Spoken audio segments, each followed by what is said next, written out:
নমস্কার বন্ধুরা, Bloom apples কিচেনে আপনাদের স্বাগত। আজকে আমি বানাতে চলেছি রাধা বল্লবী, যেটা আমরা বিয়েবাড়িতে বা যে কোনো অনুষ্ঠান বাড়িতে খেয়ে থাকি। একদম সেই স্বাদেরই রাধা বল্লবী কী করে আপনারা বাড়িতেও বানাতে পারেন তারই রেসিপি আমি আজকে আপনাদের সঙ্গে শেয়ার করব। খুবই টেস্টি একটি ডিশ। দেখতেই পাচ্ছেন কতটা ফুলকো ফুলকো হয়েছে রাধা বল্লবীটা। তো কি করে এটা বানাতে হয় চলুন দেখে নেওয়া যাক। রাধা বল্লবী বানানোর জন্য এখানে আমি বিউলির ডাল ভিজিয়ে রেখেছিলাম 5 ঘন্টা। তো জলটা এবার ফেলে দিয়েছি। এই ডালটাকে এখন বেটে নেব। আমি মিক্সার গ্রাইন্ডার জারে দুটো কাঁচা লঙ্কা, আদা আর ডালটা নিয়ে নিয়েছি। ডালটাকে আমি পেস্ট করে নিয়েছি। পেস্টটা একদম মিহি না হলেও হবে, চালের গুঁড়ো যেমন দানা দানা থাকে ওরকম থাকলেও হবে, ভালো হবে। আমি একটি পাত্রে পরিমাণ মতো ময়দা নিয়েছি, এর মধ্যে সামান্য লবণ দেব আর দেব সাদা তেল, দিয়ে একবার মাখিয়ে নেব শুকনো অবস্থায়। তারপরে পরিমাণ মতো অল্প অল্প করে জল দিয়ে এটাকে মাখাবো, মাখিয়ে একটা ডো বানাবো। ডোটা নরমও হবে না আবার খুব শক্তও হবে না। আর পরিমাণ কোনটার কতটা সেটা আমি ডেসক্রিপশন বক্সে লিখে দেব। দেখুন বন্ধুরা, ডোটা বানানো হয়ে গেছে। এবার আমি এর উপর দিয়ে সামান্য সাদা তেল দিয়ে দিলাম। দিয়ে এই সাদা তেলটা আমি ডোয়ের উপরে মাখিয়ে নেব। আর দেখুন ডোটা কিন্তু একদম শক্ত হার্ডিও হয়নি আবার একদম নরমও হয়নি, দেখছেন। আর এটাকে আমি একটা ভেজা কাপড় দিয়ে 1 ঘন্টার জন্য ঢেকে রেখে দেব, যাতে এটা ভালো মতো সেট হয়ে যায়। দেখুন আমি হাত দিয়ে টিপে দেখিয়ে দিলাম, ডোটা কিন্তু সফট হয়েছে। এখন এই কাপড়টা দিয়ে আমি এটা ঢেকে রেখে দিলাম। একটি ফ্রাইং প্যানে আমি সর্ষের তেল গরম করতে বসিয়ে দিয়েছি। তেলটা গরম হয়ে গেছে। সর্ষের তেলেই কিন্তু এটির টেস্টটা ভালো হয়। এর মধ্যে আমি মৌরি ফোড়ন দিলাম আর দিলাম হিং। রাধা বল্লবীর যে পুরটা এখন আমি বানাচ্ছি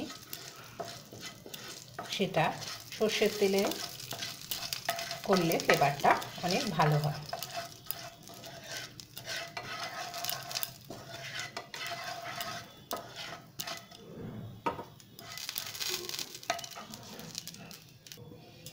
মৌরিটার কালারটা একটু চেঞ্জ হয়েছে, সুন্দর গন্ধও বেরোচ্ছে। এখন আমি এই ডালটা এর মধ্যে দিয়ে দেব। এই ডালের পেস্টটা করেছি সেটা এর মধ্যে দিয়ে দেব।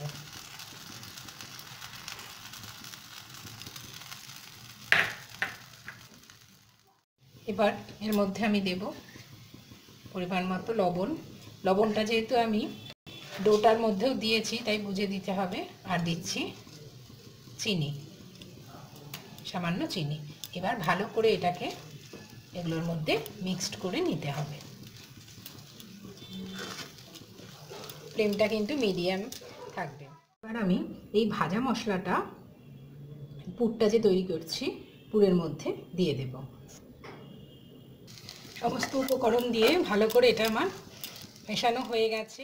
পুরটা কিন্তু একদম রেডি হয়ে গেছে। ফ্রাইং প্যানে কিন্তু আর লেগে থাকছে না, আর সব একসাথে একটা ডোয়ের মতো হয়ে গেছে। এই যে, তো এখন ফ্লেমটাকে অফ করে আমি এটাকে ঠান্ডা হতে দেব। সময় পর আমি এবার কাপড়টা সরিয়ে নিলাম, নিয়ে এটাকে আবার একটু হাত দিয়ে ভালো করে একবার মেখে নেব।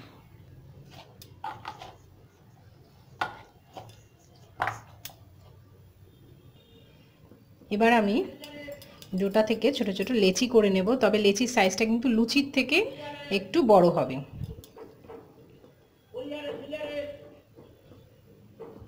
এরকম সাইজের আমি লেচি করে নেব। এবার আমি একটা লেচি নিয়ে নিয়েছি, এর মধ্যে এবার আমি পুর ভরবো। পুর ভরার জন্য এটাকে একটু বাটির মতো করে নিতে হবে। মাঝখানটা একটু গর্ত করে সাইডটা এরকম করে একটু বড় করে নেব।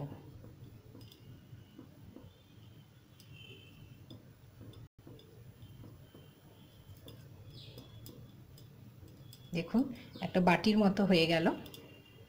এবার এই যে পুরটা আমি করেছিলাম, এই পুরটা কিছুটা নেব, নিয়ে এটাকেও একটু বলের মতো করব,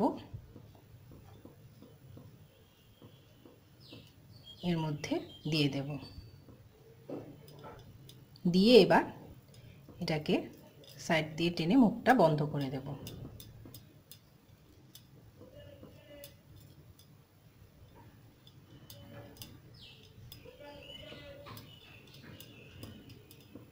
প্রেস করে এবার একটু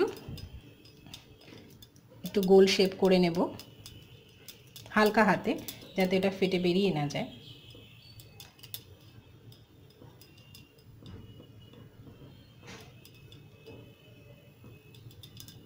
এবার এটাকে বেলতে হবে।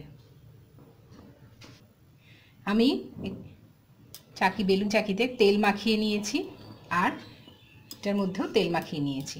নিয়ে এবার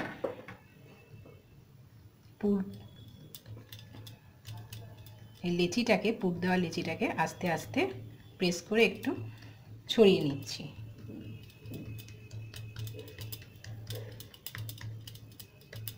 নিয়ে এবারে হালকা হাতে এটাকে আমি বেলবো, প্রথমে মাঝখানে, তারপরে সাইডে, চারিদিকে। বেশি জোরে চাপ দেওয়ার দরকার নেই, তাহলে কিন্তু ফেটে বেরিয়ে যাবে। দেখুন বন্ধুরা, আমি এটা হালকা হাতে বেলে নিয়েছি, কোনো পাশ দিয়ে কিন্তু ফেটে পুরটা বেরিয়ে যায়নি। কড়াইতে তেল গরম করতে বসিয়ে দিয়েছিলাম, তেলটা গরম হয়ে গেছে। ফ্লেমটাকে কিন্তু মিডিয়াম টু লোর মধ্যে রেখেই আমি এখন রাধা বল্লবীটা ছেড়ে দিলাম। ছেড়ে উল্টে পাল্টে ভালো করে ভেজে নিতে হবে।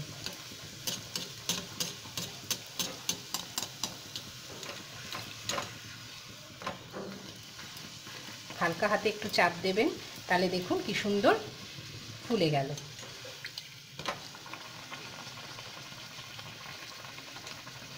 দুপাশ হালকা গোল্ডেন হয়ে গেলেই কিন্তু আমি এটা নামিয়ে নেব।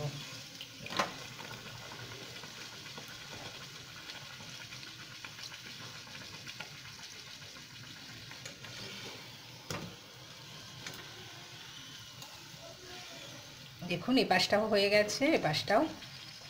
এর থেকে বেশি আর দরকার নেই, আপনাদের একটু কাছ থেকে দেখিয়ে দিই। দেখুন কি সুন্দর ফুলকো হয়েছে।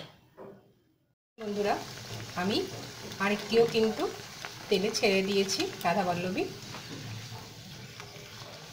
উল্টে নেব, নিয়ে সামান্য হালকা করে মাঝখানটা একটু চাপ দিয়ে দেব, তাহলে কি হবে, জিনিসটা ফুলে যাবে। দেখুন বন্ধুরা কি সুন্দর ফুলে গেছে। হালকা গোল্ডেন ব্রাউন হলেই আমি এটাকে নামিয়ে নেব। একটু কাছ থেকেই আপনাদের দেখাই, কোথাও কিন্তু ফেটে পুর বেরিয়ে যায়নি।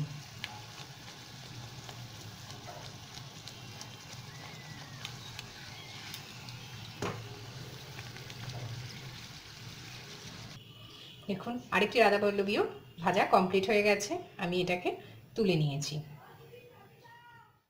রেডি হয়ে গেল গরম গরম ফুলকো ফুলকো রাধা বল্লবী।